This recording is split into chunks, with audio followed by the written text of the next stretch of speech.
government has for months focused on foreign affairs. The missing Malaysian Flight 370, the shot down MH17, the Russian attack on Ukraine, the war against the Islamic State. This week again it had the Dutch Prime Minister here to talk about getting Russia to play ball with the MH17 investigation. Australia expects full Russian cooperation with the investigation. We don't want the investigation ridiculed, we don't want the investigation compromised or sabotaged. More foreign affairs. Now there's the APEC meeting in China. Next weekend's G20 meeting in Brisbane. But here's the thing. The government gets praise for its handling of foreign affairs, but Newspoll this week still showed it slipping even further behind Labor after it lifted the excise on petrol. In fact, the government's been behind for so long you'd think its ministers might be panicking, but no. On Monday, the Prime Minister had to instead tell them to stop taking things for granted. Joining me are Niki Savva, columnist for The Australian, and Bruce Hawker, former Labor Party campaign strategist. Niki, why did Abbott have to tell ministers to take things for granted when the polls are so bad?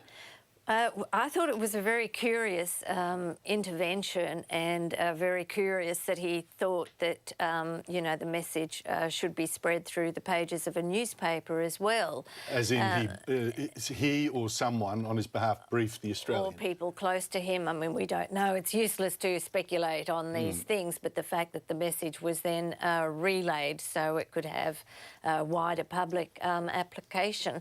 I thought it was weird because in one sense, it gave credence to the sort of speculation that there has been around about the unease, about the way the government has been travelling.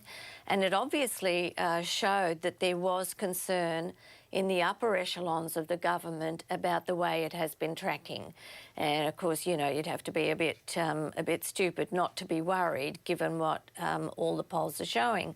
All the emphasis on foreign affairs, obviously, it's given people a chance to reappraise Abbott's leadership and his character, and that has worked well up to a point.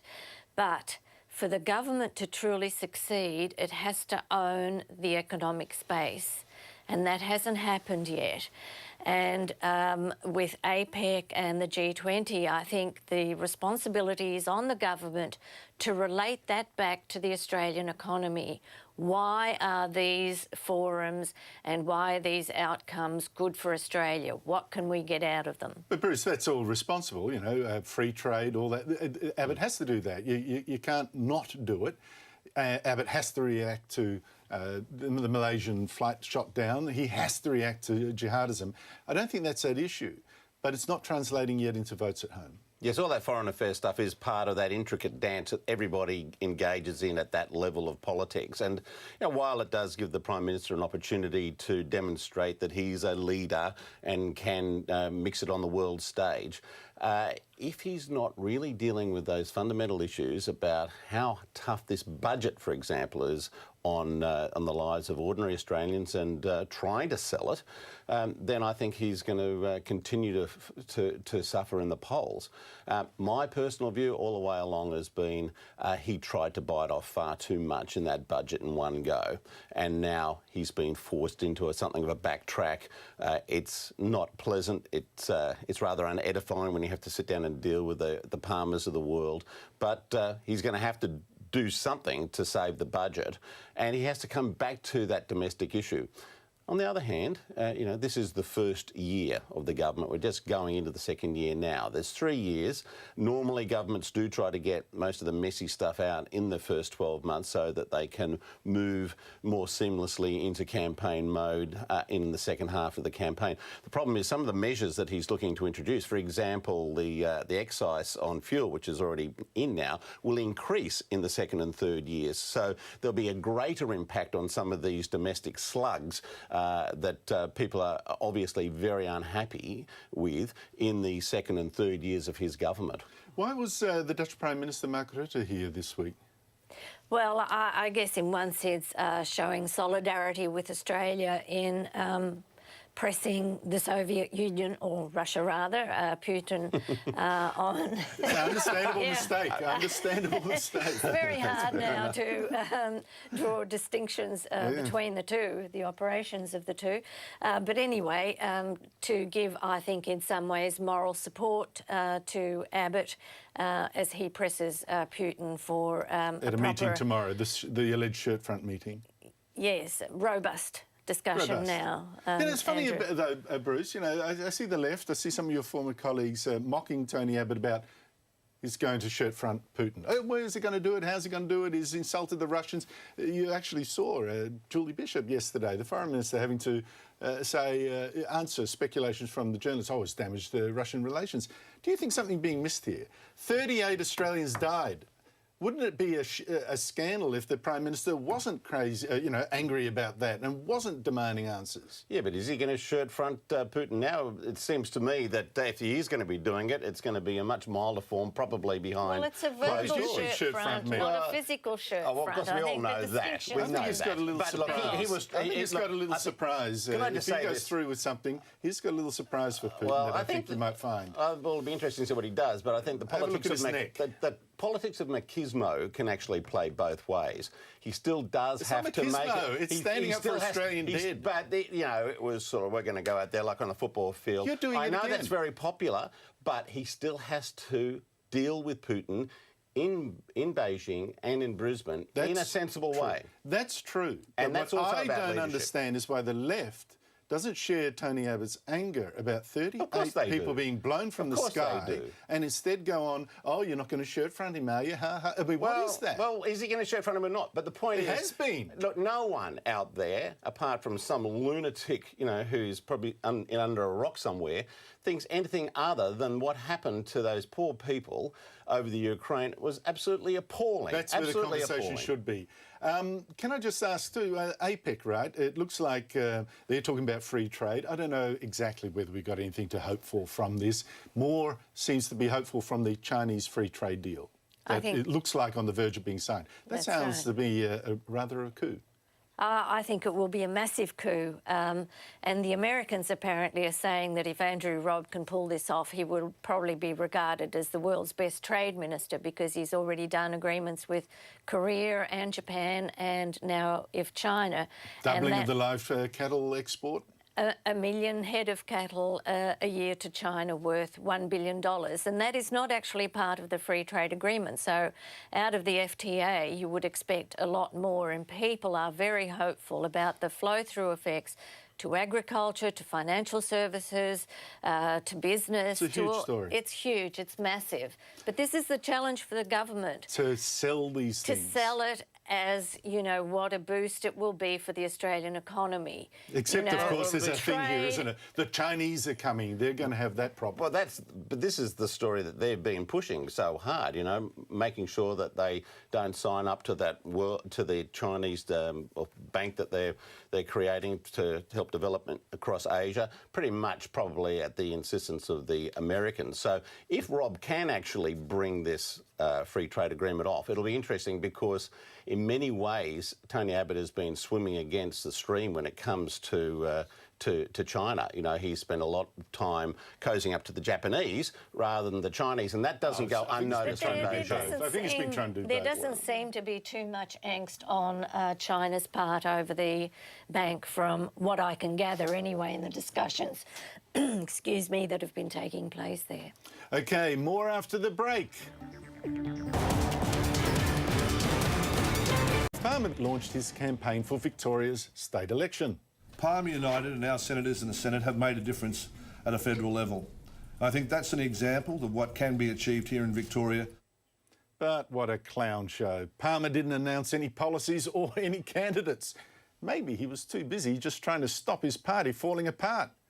He's already had his 2 Queensland state MPs quit, and this week his most high-profile senator, Jackie Lambie, attacked Palmer for refusing to back her plan to vote against all government legislation until the government doubled its pay offer to defence personnel. I'm not going to stand around and watch Clive Palmer black flipping all over the place. It's got to the point where I just don't care what Clive Palmer's position is on this at the moment. Lambie even suggested Palmer could lose her. If I'm told that I'll follow the party line, well then the party will be shown that I won't be following the party line, and then it'll be up to Clive Palmer to ask me to leave. That's how it'll operate.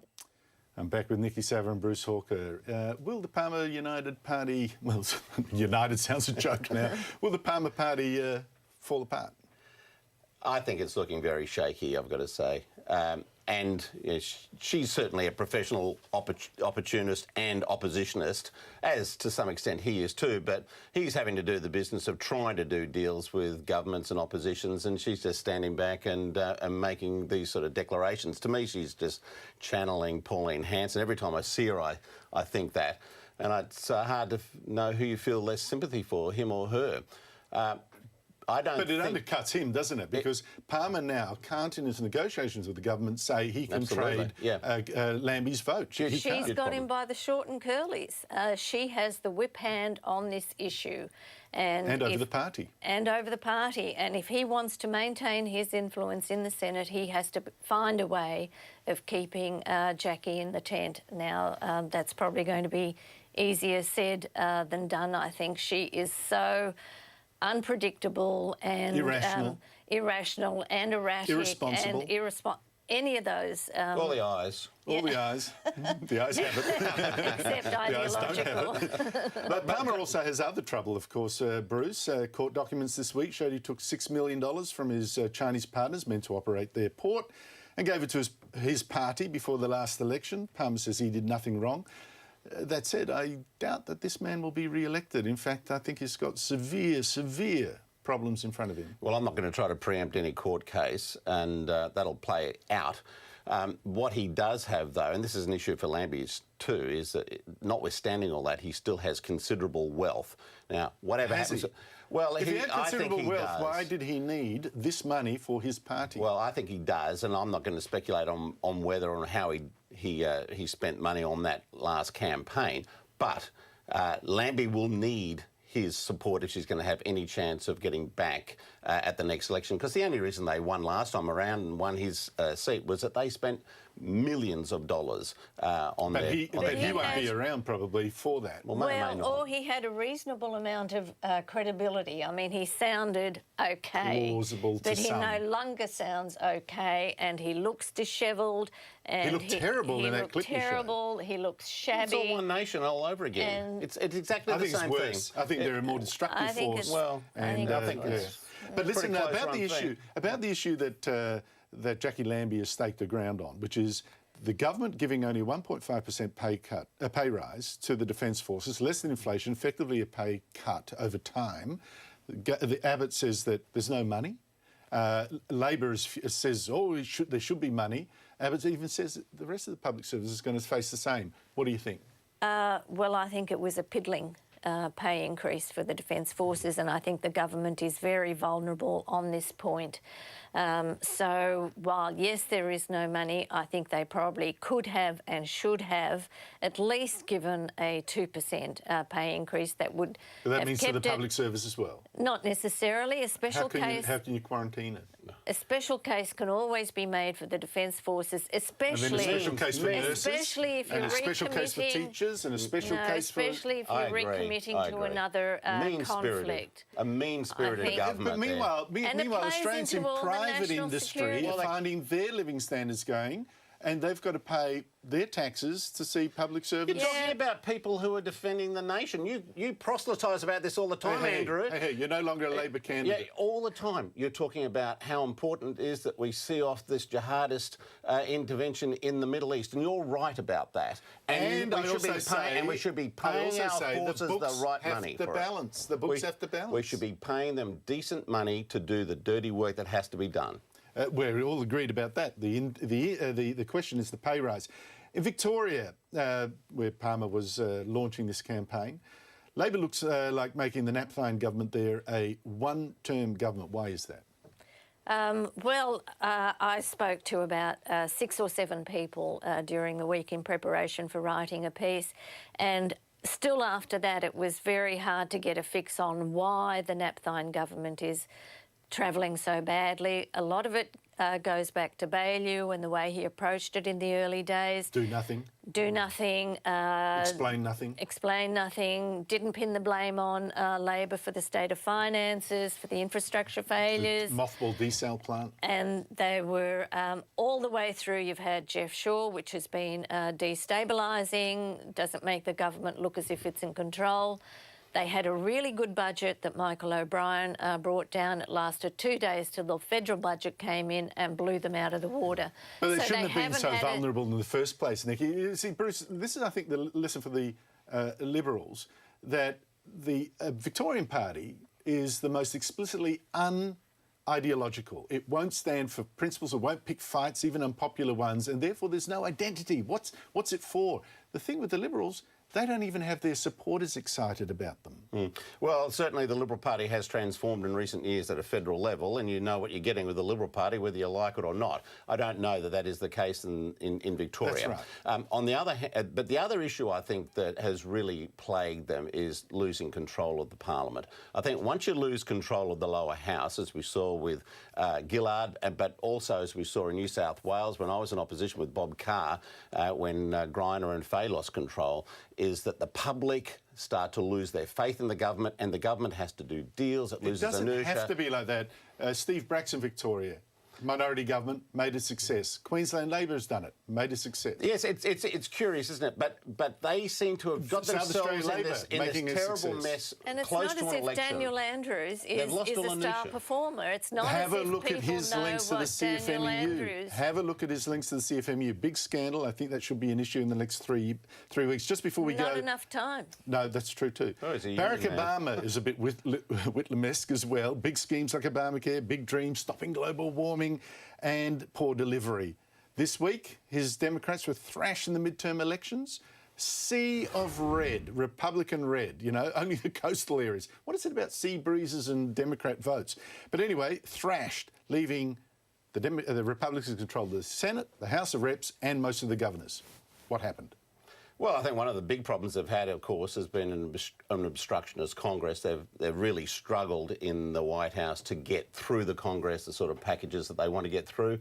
You know, Obama, I don't think, has really fired all the time. That's been a cause of dismay for people inside the Democrats to some extent. But, you know, on the other hand, for all the complaints about him, the Obamacare package, which does not go anywhere near as far as anything that the great Gough Whitlam introduced here in the 1970s, is an important social reform for which he'll be remembered. Unfortunately, he's a failure as a president. That's the bottom line. Bottom line. And for us, no international carbon trading scheme. Believe me that. That's dead. Thank you very much, Niki Savva and Bruce Hawker.